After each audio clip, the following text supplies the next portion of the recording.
مولوي یعقوب هیڅ چاته اجازه نه ورکوو چې په موږ تیری وکړي. سلام، وخت مو په خیر. پام وکړئ د نن ورځې تازه خبر ته. د طالبانو دفاع وزارت د خپلواکۍ 115 کلیزې په مناسبت د یاد وزارت مقر کې جوړو شویو مراسمو کې وویل هیڅ چاته اجازه نه ورکوو چې په موږ تیری وکړي. نوموړي همدارنګه پاکستان ته په اشارې یو ځل بیا وویل موږ تاسو ته د ورورګلوۍ پیغام لرو. ښه پیغام درته لرو او په وینا یې په سرحدونو کې د پوستو جوړول او تحرکات مو تاسو ته د خطر په معنا نه دي، بلکې موږ دغه اقدامات د خپل حفاظت لپاره کوو. کوشش مه کوئ چې موږ ته په ډیورنډ کرښه یا نورو ځایونو کې مشکلات ایجاد کړئ.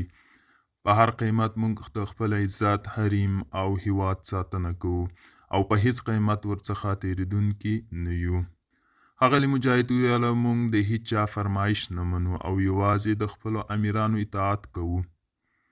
ای ولسه، تاسو ته وایم دښمنانو ته په غر او هواره کې ځای مه ورکوئ.